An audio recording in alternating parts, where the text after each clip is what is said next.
There is no doubt that Starfield is one of the most anticipated Xbox games of the year, and I just got done watching the Starfield Direct, and hype doesn't quite convey how truly excited I now am for its September release.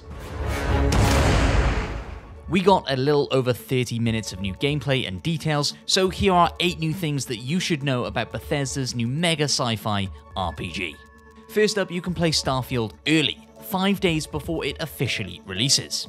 This is a little addition to something that you most likely already knew. The game is launching on Xbox and PC on September 6th, 2023, and of course it will be available day one on Game Pass. But today we found out about the Super Collector's Edition. It's called the Constellation Edition and is named after the main faction in the game. They made a big deal of this edition of the game, coming with a fully functioning smartwatch that's a replica of the one that your character will be wearing in the game, and that watch coming in a box inspired by Apollo astronaut era gear. But all of that kind of buries the lead. More important than the gimmicky collectibles is the fact that the Constellation Edition includes 5 days of early access to the game, as well as the first major story expansion for Starfield that will be called Shattered Space. This is the first confirmation that we've had that Starfield will be getting expansions, and seems odd to start promoting ahead of the game's release, but this is becoming common practice, and I guess it slightly more justifies what I'm sure will be a pretty hefty price tag. And speaking of that price tag, it's $300, or the equivalent of 2.5 years of Xbox Game Pass. And even though that is ridiculous, I am still tempted.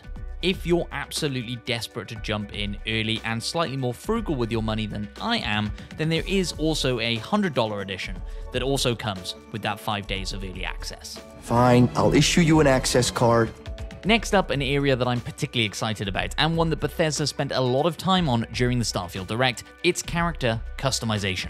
This may well be one of the most in-depth character customizers in a game ever, probably except for Black Desert, obviously. The game will offer 40 presets to get you started, but then you can tweak and alter to your heart's content. This line stuck out to me in the Direct. We use that exact system to create all of the characters and NPCs you're going to see in the game, so any character you see almost always is a character you could make yourself. So far, all the NPCs that we've seen have looked unique and interesting, so based on that, I can't wait to see all the options that we'll have available here. Character customization doesn't just stop at your appearance though, you'll also be able to pick your background. This will give you a bit of a backstory and start you out with 3 basic skills that will have an impact on how NPCs treat you and how your story unfolds. You'll never really know how or when your background will come in handy or lead you into a sticky situation. From chef to dusty. You know, the crew still has a betting pool about which restaurant critic you must have crossed to wind up here. This reminds me of what was promised when we first saw Cyberpunk shown off. I just hope that it's a little more integrated into the world in a meaningful way here in Starfield. Separate to your background, you'll also be able to pick your traits. These seem similar to the perk system in the Fallout games. Some have positive effects, and some less positive, but all help you build out who your character is in this world and how the world reacts to you. Honey, we got ourselves a visitor. Oh my god! Finally, we got a look at the skill tree system.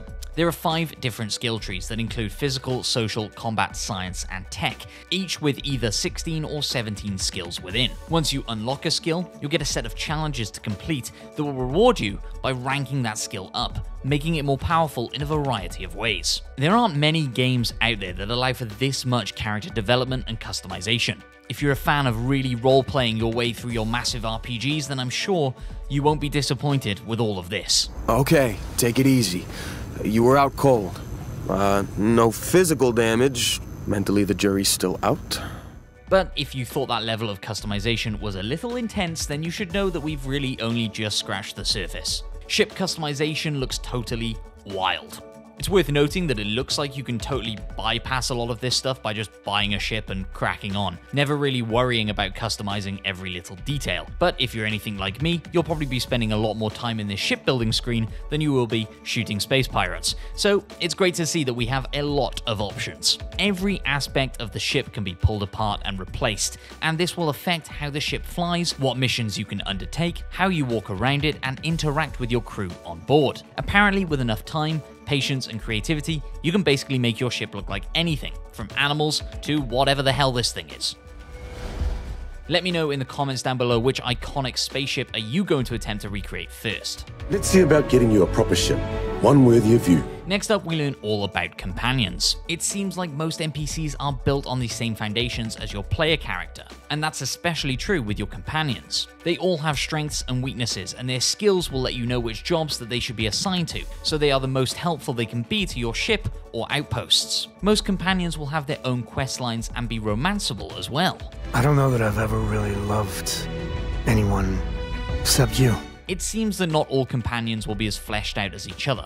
Some are connected to the main storyline and so will likely have a lot more of an impact than mercs that you can just pick up at any random spaceport. Many of these companions can also be taken away from your ships and outposts to lend a hand while you're out exploring on foot. In previous Bethesda games, we've always been limited in how many companions can come along with you on your adventures, but that limitation seems to have been expanded in Starfield. You'll be limited in how many people you can have aboard your spaceship based on the size you decide to make it, but as you can build outposts all over the galaxy and assign crew members to work at them, it might be easier than previous games to keep in touch with all of your favorite NPCs. We'll be traveling together until we either find an artifact or this lead runs dry.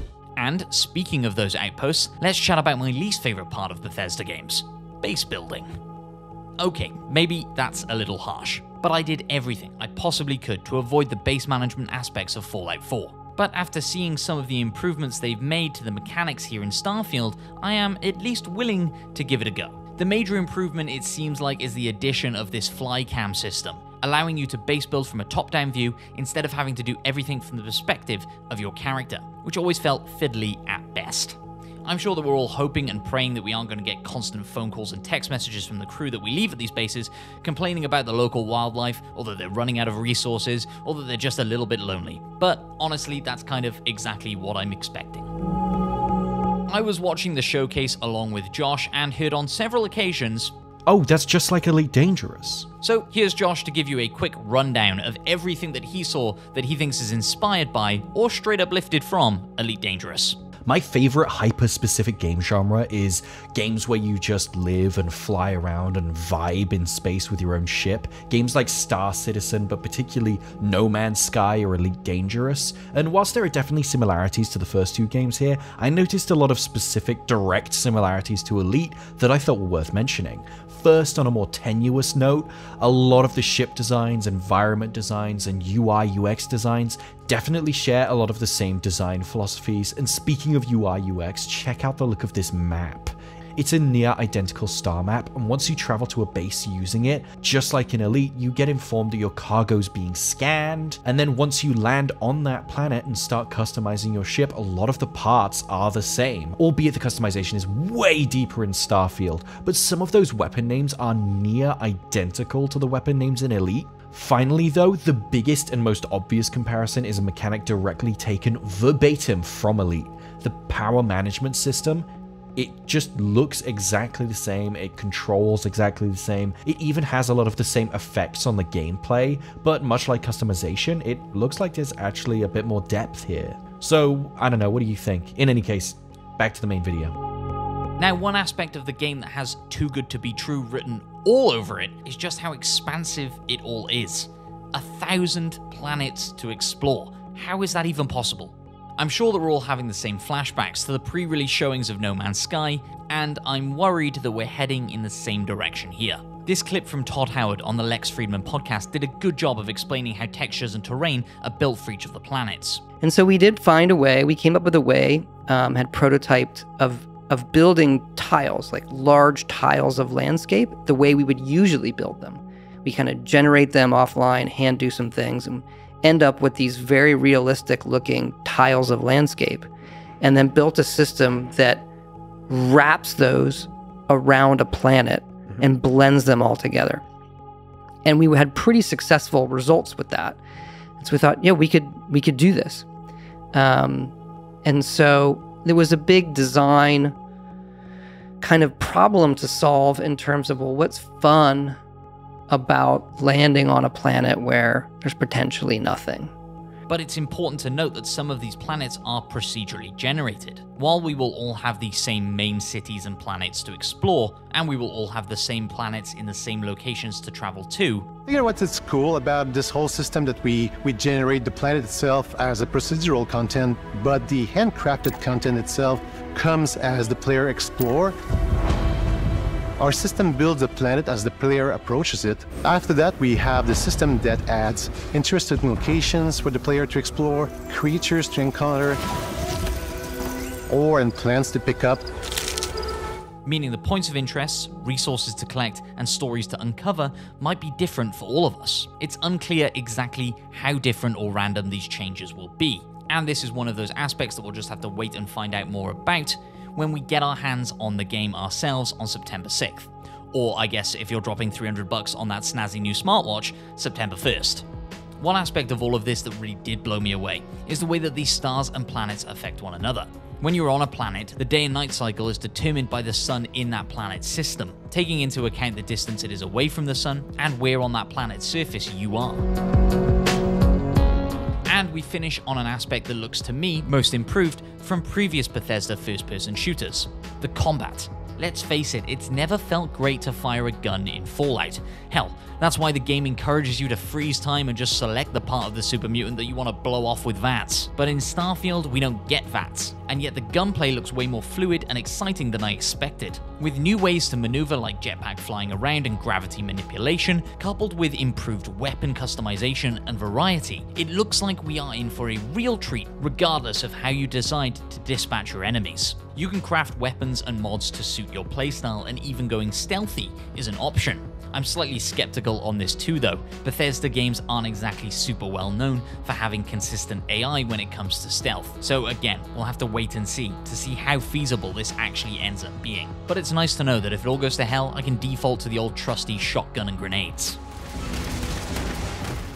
The last thing that seemed to impact the combat was a tease to a potential system of superpowers that you might be able to obtain through the story of Starfield. Right at the end of the Direct, we seem to see the player character levitate their enemies, as if by magic. This might be a hint to some Dishonored-style superpower skills that will be attainable through the game, although it could also hint to some sort of EMP tech upgrade, allowing you to turn off the artificial gravity in ships or space stations if you equip the right gear or acquire the right skills. This one is still very much up in the air, pun intended, as it was just a very quick tease at the end of the showcase, but it certainly could lead to even more options when it comes to how you tackle combat situations. Thanks for watching. Let me know in the comments if you think Starfield is going to live up to the hype. And remember to subscribe to FGS here on YouTube for more Starfield coverage coming soon.